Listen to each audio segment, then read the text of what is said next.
And now it's time to preview an upcoming game with Ryan Metzler. Hey everybody, it's Ryan Metzler here again, and today we're going to take a look at another Kickstarter preview. This time we're going to take a look at Ghosts Love Candy from 5th Street Games, currently up on Kickstarter. This is a game for 2 to 6 players, and the idea of this game is that you play a group of ghosts who are trying to get their favorite candies from kids who are out trick-or-treating. These kids will have different abilities, and you'll influence the kids, get the candy, and hopefully use the abilities of these kids to your advantage, all while trying not to get them sick, and getting them sick will be negative points at the end of the game.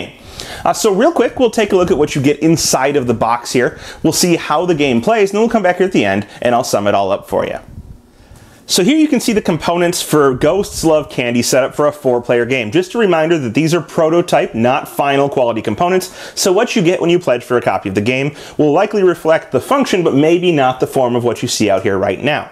Now, each player has in front of them a stack of cards, and these stack of cards are going to be their ghosts. We'll see the yellow ghosts here of joy, and you have a number 1 all the way up to a number 9 ghost. Each player will have their own ghosts and their own color. For example, McSpooky here, 1 through 9 in green. Or over here we have Buster 1 through 9 in red. So each player will have their own character and their own ghost in their own color. In addition, at the start of the game, each player is going to be dealt a preference card here, kind of. It shows their preference for the different kinds of candy. This guy wants, he wants lollipops first. They're worth 5 points apiece, and gummies are going to be worth nothing, with a range in between of all the different candies. Each player will have a different preference for candy. For example, our green player here wants licorice. So, you'll see that you're going to have a different choice of what you would like to get. In the center of the table, you're going to see that we have these kids that are out in a row. Each player's goal will be secret, so you're not going to be sure what everybody's going for. They'll have these set to the side, and the kids will be out in the center. These kids are going to be collecting candy throughout the game that's going to be in this bag, and we're going to be drawing candy out of it at the start of each round. Each of these kids has an ability, and when you play one of your ghosts on these kids, you're going to get to take their candy, you're also going to activate their ability, and then you're going to check and see if the kid gets sick. Each kid card will have its own layout that's going to be very similar to the other kid cards. You're going to see that they have a number here. This number, for example, on the hobo is 1, and this is the kid's sick number. If the total value of the ghosts played on a kid is ever equal to or greater than that sick number, the kid will get sick, and the player that caused it to happen will take that kid, and it'll be negative 2 points at the end of the game, unless the kid says otherwise. Other ones will have much more high values, so this one is 15. You'll see the knight here. In addition, each kid is going to have an ability, and when you play your ghost on there, after taking candy from the kid, you're going to activate that ability. The abilities are many and varied. For example, the hobo says that when you take him, if you have him in your stash, meaning that you made him sick, you're going to give him to the next person that makes a kid sick. So they'll kind of get double hit because you took the hobo early. The knight says that if you take candy from an adjacent kid, you must give him a candy before the turn is over. The pirate says that when you use him, you can take candy from somebody else instead of from taking it from him. The devil will allow you to propose a trade with somebody, and if it's turned down, you each have to give or get rid of a candy from your supply. The doctor says that if you have a ghost on her, and she's active constantly, if you have a ghost on her, you, anytime you get a sick kid, will discard it instead of taking it. And then we have the witch that says, starting clockwise from the player that activates her, all other players have to place a candy from their stash onto the active kid of their choice. So they're going to have to give a candy up to one of these kids out here. The first thing that will happen in each round is that you're going to pull a candy out of this bag for each of the kids, and so each kid will get 1 candy placed onto it, and this is kind of how you're going to determine which kid you would like to influence.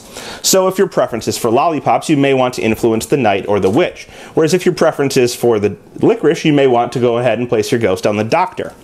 Now, these candies can accumulate from round to round, because you may or may not have a ghost placed on these kids from one round to the next, and if you don't, the candies will accumulate. In the next round, there'll be more candy available. At this point, each player is going to choose one of their ghosts, and they're going to choose whatever number they would like, and they're going to play it face down in front of them. Now, the reason you would choose different ghosts is to have a higher number priority of which order you're going to go in. The higher number you choose, the earlier you'll get to choose which kid to place your ghost on. However, the more likely you are to make them sick by pressing them over their sick number. So each player is going to choose one of these cards, place it out in front of them face down, and then we'll proceed to the next part of the round. So skipping forward a little bit, each player has chosen one of their cards to play out for the turn. They've set it face down, and now they're all going to reveal at the same time. So each player is going to flip their card over, and they're going to activate in order, starting with the highest number. So we're going to take a look. We have 9, 5, 2, and 1. That means 9 is going to go first. Now, if we take a look again, we see that our player here wants the licorice. So maybe they've decided to play out onto the doctor. They play a 9 onto the doctor, kind of placing it underneath, and you're going to kind of stack them to see who has played last. So we have a 9 there now, and he's going to take the licorice there. At this point, he's going to activate the ability on this, but this card is constitutively active. It's always active, and you can tell by the little exclamation point in the top left-hand corner. So it says that if you have a ghost here, the next time you take a sick kid, as long as you have a ghost here, the sick kid will be discarded instead of placed in your stash, kind of saving you 2 points. So he now has that ability, and he's going to take his licorice and keep it in his supply, which will be worth 5 points to him at the end of the game. Then we go to the next player in order of highest number, and it just happens to be around the table. We have 5 here. Now this player has played their card, and they are going to play this 5 out. Now they have their card here. It shows they want lollipops, which gives them 2 choices. They can either play on the knight and take the lollipop that's right there, or they can play on the witch. And then everybody, starting clockwise from there, must place one of the candies from their stash onto the active kit of their choice. This would only hurt our last player here, the player that went first. So what they're going to do is they're instead going to go ahead and they're going to take the candy from the knight. And basically, they don't activate an ability because the knight is protecting the 2 kids to his left and right, but they did get a lollipop, which is worth 5 points at the end of the game. Then we're going to go to the player who played the 2. The player who played the 2 is interested in getting the gummy. However, if he plays on the gummy, he's going to have to make a trade with somebody else, or at least propose a trade. And if that player refuses, then both players are going to have to give up a candy from their stash, and that's not good. So what he decides to do instead is he's going to play his 2 on the pirate.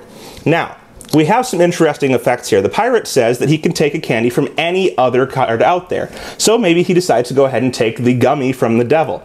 Usually the knight would protect the pirate, but since we didn't take the candy from the pirate, we took it from the devil instead, we're going to go ahead and be safe from the knight's ability, meaning that we don't have to turn a candy back into the knight before the end of the turn. This will get our player, again, 5 points at the end of the game. Finally, we have our last player, and our last player wants peppermints. Well, unfortunately, no peppermints were pulled from the bag this turn, but I assure you they are in there.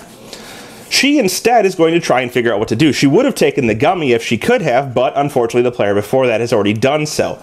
Maybe she just decides to go for the hobo, and she's going to place her 1 card on here, which does push her over the sick limit, or at least to the sick limit. This means that she takes the hobo. Unfortunately for her, this means that she would also have to give up a candy to the knight. So this would not be the best choice for her, except for that she would be able to give that hobo away to somebody else in a later round once they got a sick kid. Perhaps instead, she makes her play on the witch, and she takes the lollipop. She then activates the ability of the witch that says that every other player must place one of their candies from their stash onto the kit of their choice. So everyone who already got their candy is going to have to give it back up, placing it on the kit of their choice, and the only person to have gotten a candy for the round is our last player who played the 1. So basically that would be 1 round of play, and everybody would discard the card that they had played in front of them to a discard area if it was not currently on a kid. If it's still on a kid who's not sick, you would just leave it there until that kid happens to get sick. When a kid does get sick, let's say somebody did indeed play a card on our hobo here, he'd take all the candy, the kid would be checked, we'll see that 9 is greater than 1, and the kid would become sick, getting placed in that player's stash. Later on, we'd check and see if there's enough kids in their own. We would replace any kids that got sick with a fresh kid, and now we would have the chef in play, who says that when you play on him, you may swap a candy from your stash for 1 on any active kid. He's going to let you kind of remix the dishes out there, giving a candy back and taking one that perhaps you want when you place on him. But you'll still have to be careful of the knight and perhaps pay a candy back to him. Hopefully you have one that's worth 0 points. You're going to continue on in this manner until all of the candies are drawn from the bag. Now this is going to be 8 rounds in any player number game except for a 2-player game, and you're going to go ahead and keep playing until all of these candies are drawn, which will signify the last round. At the end of the game, you're going to check all of your candies against the point values on your card that indicates how many points each candy is worth. You're going to get that many points, but you're going to lose 2 points for each kid that you manage to make sick throughout the game. Unless, of course, it's printed on the card that they're not worth negative points, and they have some other scoring mechanisms. Some of them are actually worth positive points when you take them into your own stash at the end of the game. So, You're going to try and get the most candy that's worth the most points for you, avoiding making kids sick and hopefully having the most points at the end of the game, and the player that best does that will be the winner. Well, there you have it. That is Ghosts Love Candy from 5th Street Games, currently up on Kickstarter and looking for pledges. The game, as I said at the beginning, is a pretty simple little game, although an interesting one, where you have to weigh and balance some choices that are kind of obvious, but not immediately obvious, especially for endgame scoring. Now, you clearly have your little card that tells you which candies you like the best, and you're going to want to try and go after those candies, but at times they may not be available, or at times they may be on a kid who is close to being sick. And at that point, you have to weigh the benefits of playing on that kid taking the candy but making him sick and potentially getting negative points versus letting that candy go, or maybe your opponent takes the candy before you can anyway. But whatever it is, you sometimes have to make that choice between, do you want to balance out points by losing a kid or taking a kid in order to get negative points, but getting candy that's good for you at the same time? Is it better to take something that's built up a lot of points or focus on the candies that you specifically get a lot of points for? It all depends on which way you need to go at that specific time. On top of this, some of the kids are not necessarily negative points when they get sick, so there may be an advantage to taking a kid. Your opponents will have to watch out for scenarios where taking a kid would be better for you than the -2 points, obviously, so you could generate some points in that manner. You have to keep an eye out for those things. Anyhow, if this sounds good to you, check it out. They're up on Kickstarter now, looking for pledges, and I'm sure they'd appreciate your support.